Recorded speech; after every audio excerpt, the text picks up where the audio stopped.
The world's largest nuclear weapon would vaporize everything within 5 kilometers and kill nearly everyone within 9. At 20 kilometers, most buildings would collapse and many would catch fire. Everyone would be injured and many would die. At 50 kilometers, people would see the flash and approach their windows before the pressure wave arrived, sending shards of glass into them. Russia has released long secret footage of the bomb's detonation, the largest explosion in history. The parachute allowed the pilots to travel 45 kilometers before the explosion. They had been given a 50% chance of survival. The shockwave caught the plane, causing it to drop a kilometer, but it landed safely. A mushroom cloud rose 70 kilometers high and 100 kilometers wide. But far more dangerous weapons have now been deployed, and they raise the risk of a nuclear war that could suddenly end civilization. There are 15,000 nuclear weapons, mostly in the US and Russia. If you live in a city with a military base, airport, or a major university, there's a missile pointed at you. A Trident submarine can carry 100 hydrogen bombs, 1,000 times more powerful than the Hiroshima bomb, and nowhere is safe. Even a war between India and Pakistan, two of the smallest nuclear powers, would threaten us all. Within 2 weeks, the smoke would spread around the earth, and at an altitude of 30 kilometers it never rains, so the smoke would remain for years, blocking the sun. Crops would be devastated, and it's estimated that 1 to 2 billion would starve to death. In a war between US and Russia, civilization would be destroyed, and any survivors would face a very difficult, dark world.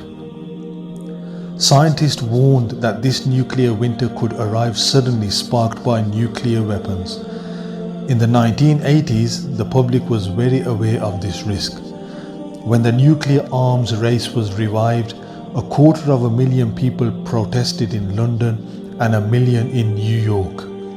A dramatic arms reduction followed, which may well have prevented catastrophe. President Reagan said a great many reputable scientists are telling us that such a war could end up in no victory for anyone, because we would wipe out the earth as we know it. And Gorbachev said that learning of nuclear winter from Russian and American scientists was a great stimulus to us, to people of honor and morality, to act. But in 2020, scientists set the doomsday clock closer to Armageddon than ever, 100 seconds to midnight. The power that mankind has generated is completely at variance with the seriousness with which it's understood. How else can we wake up the Democrats, the Republicans, the independents, the millionaires, the billionaires, the media owners who carry on their life as though they're on the Titanic, about ready to hit an iceberg, and they're not worried? And a new missile threatens to make up the time.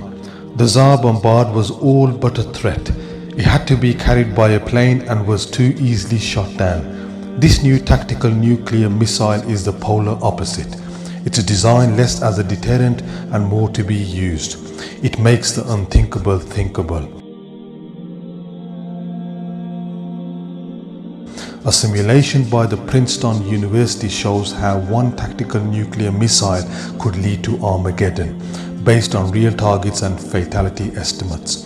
During a conventional conflict, Russia launches a nuclear warning shot, and NATO retaliates with a single tactical nuclear airstrike.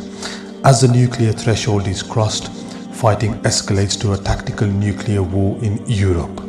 Russia sends 300 warheads via aircraft and missiles to ships, and NATO responds with 180 warheads. With Europe destroyed, NATO launches 600 strategic nuclear missiles aimed at Russian nuclear forces. Before losing its weapons, Russia launches missiles from silos, vehicles and submarines. And to inhibit recovery, both sides target major cities and economic centers. Within a few hours, there are 90 million casualties, and the impact will escalate dramatically. It's this risk of crossing the nuclear threshold that led the US to completely eliminate tactical nuclear missiles from its army and navy and almost all overseas locations. Britain and France eliminated them entirely. But the new US tactical missile has escalated tensions. Even one missile would cause many thousands of civilian deaths, and like victims of the Hiroshima bomb, most would die slowly over days or weeks. Hypersonic missiles travel at over 5 times the speed of sound. Engineers have overcome challenges including temperatures of over 2000 degrees from air resistance. Russia claims its new avant-garde missile travels at Mach 27, that's 33,000 kilometers per hour, and hypersonic missiles are unstoppable. There are 2 main types. Hypersonic cruise missiles are powered all the way to their targets. Unlike conventional jet engines which use fans, scramjets use shockwaves to compress air for combustion. Hypersonic glide vehicles are launched on rockets and use the air to maneuver, keeping their targets secret until the last moment. Current defensive systems are based on missiles with predictable trajectories, and hypersonic missiles can be maneuvered to avoid them. While traditional strategic missiles can be detected around 15 to 30 minutes before impact, hypersonic weapons reduce this to a few minutes. And that's worse than it sounds.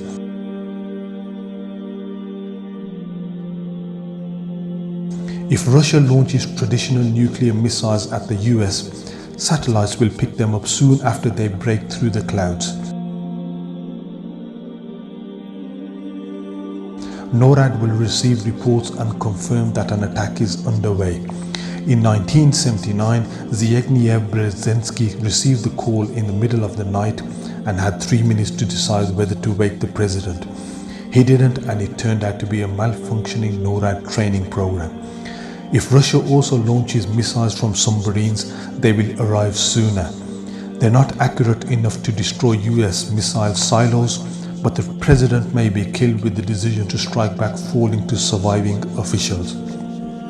Assuming the president is still alive, 8 minutes remain to assemble him and his advisors, brief them and make a decision.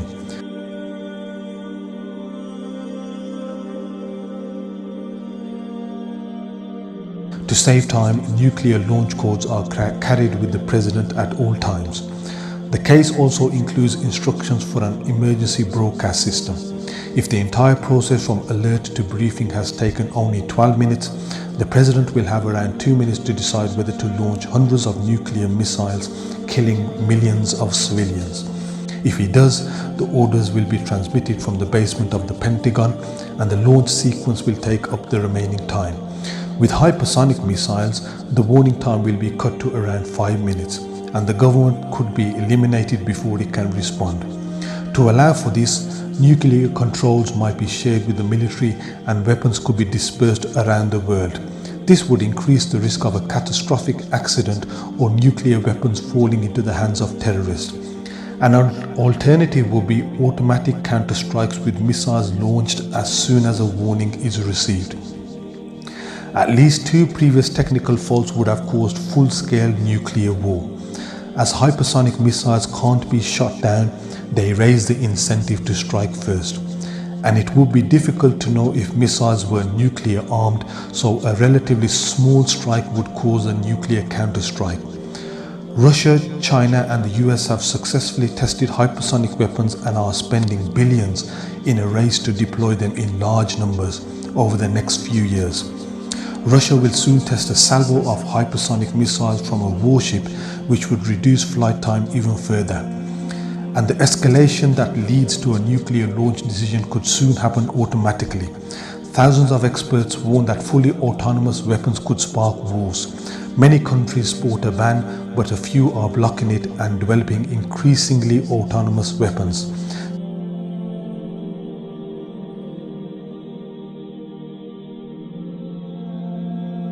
Cheap to mass produce, huge fleets could emerge around the world, escalating tensions.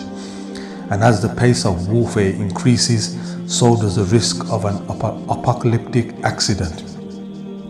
One idea is to implant the nuclear launch codes next to the heart of a volunteer before killing millions. The president would need to kill one person with a butcher's knife. Other world leaders face a similarly stark choice. Set a course for disarmament or be complicit in a quotes situation that will lead to catastrophes sooner rather than later. 86 countries have signed a ban treaty which came into force previously, a historic victory driven by people like you. Joe Biden will soon review America's nuclear weapons program. Should he spend over $1 trillion renewing it, or should he work with other leaders towards a nuclear-free world? We'll lead not merely by the example of our power, but by the power of our example. Will we meet our obligations and pass along a new and better world to our children?